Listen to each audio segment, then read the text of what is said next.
But at the end of the day, it's got to be easy, exciting, and fun. And that's honestly been my secret, is that if you love something, then it's going to be easy, exciting, and it's going to be fun as well. So if you're not in that situation, then you have to find the courage to change that in your life. And if you're playing against someone in sport, or you're competing against someone in work, or just in life generally, and they're having fun and you feel like it's work, then good luck with that. Right, exactly. Serena and I were talking to a young player recently, and she was considering, loads of talent, but considering like getting out of the game because she was having different struggles. And one of the questions I asked her was like, what's the most fun part of the game for you? Yeah. And she couldn't answer the question. Oh, no. And you cannot forget to have fun. And if I answered, I'd be like, I love serving. Like, if I could practice, I would practice serves for 2 hours. It's so bad for your arm. Yeah. Or like, I love that moment when you get XYZ. And so you have to ask yourself the question, what do I love most? And if you can't find something exciting, you've got to figure out how to get there and have the courage to find that answer. Virgin Radio. All right, Venus Williams dancing at the top of the tower to Madonna in the sunshine overlooking London. I thought Friday couldn't get any better, but it just has. Ladies and gentlemen, boys and girls, control round of applause for Life in General. And then Life Specifically.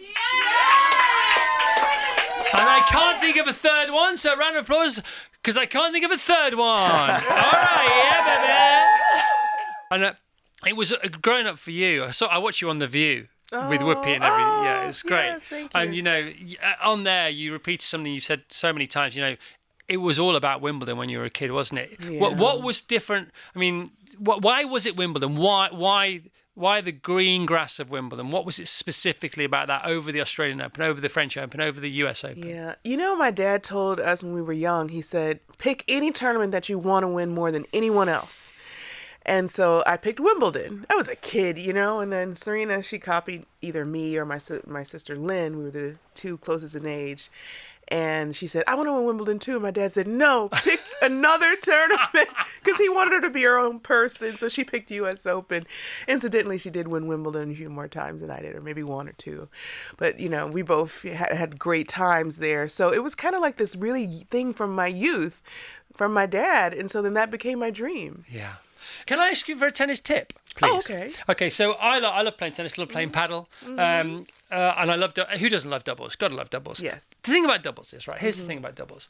So if we're not very good, like... Because you're quite good at tennis, aren't you? We're nowhere near as good as you. So the whole thing about, one stands on the baseline, the other one guards the net. When we're more like our level, is it better that we're both at the baseline? Because that's not really a thing for us, is it, to guard the net? Yeah, you can be at the baseline. Yeah. And sometimes just mixing it up, like so your opponent sees something different. Yeah.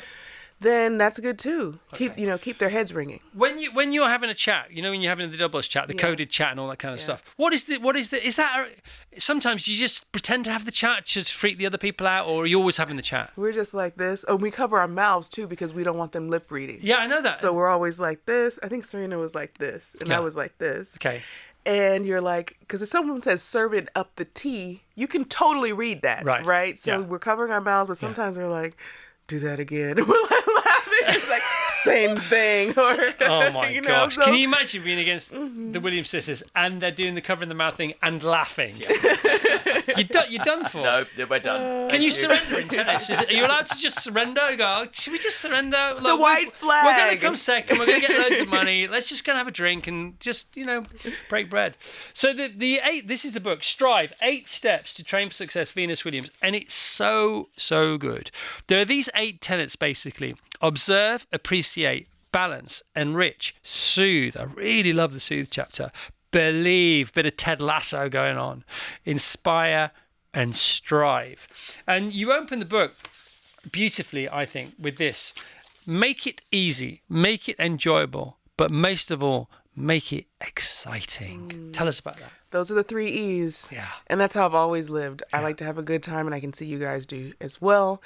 And yes, you have to work hard, but it should be fun, and it shouldn't be difficult all the time. Yeah. And to be honest, the challenging and difficult moments are the ones we remember, right?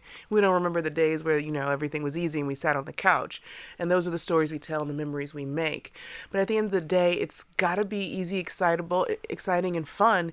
And that's honestly been my secret, is that if you love something, then it's going to be easy, exciting, and it's going to be fun as well. So if you're not in that situation, then you have to find the courage to change that in your life. And if you're playing against someone in sport, or you're competing against someone in work, or just in life generally, and they're having fun and you feel like it's work, then good luck with that. Right, exactly.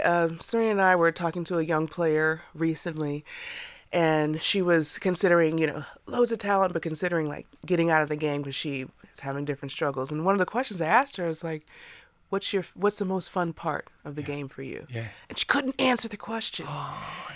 And you cannot forget to have fun. And if I answered, I'd be like, I love serving. Like, if I could practice, I would practice serves for 2 hours, but it's so bad for your arm. Yeah. Or like, I love that moment when you get XYZ.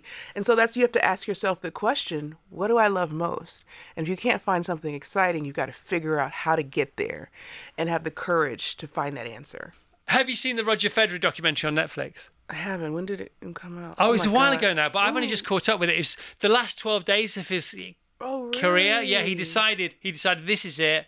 He's 41 years old. The knee surgery was too much for him, and he realised that he was going to have to call it a day.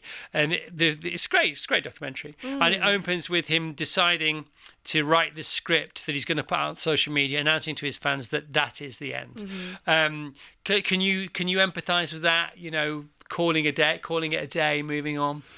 Oh wow! I never, my body held up maybe a little better, but your body takes a pounding. You're not kind to it, and in a lot of ways, you don't want to be kind. Like, I watched him play so many times, and as a player, I could see like what he was going through. He never complained once, but when someone's injured and going through it, and the stuff you play through, like no one ever talks about it, but it's intense. And you can see it. Yeah. You can see it from a mile off, can you? Yeah, totally. And so therefore his opponent can see it, and therefore, But they still can't beat him. because he's that good. He's that good. Oh my gosh. So I empathize with, going through that kind of thing in your career, but thankfully my body is, okay. Yeah. Let's hear it for Venus Williams. Come on, guys. Thank you, guys. By the way, actual Venus Williams. You're great. Please come back and see us again. You guys are on fire for a Friday, too. Thanks for the energy. Right.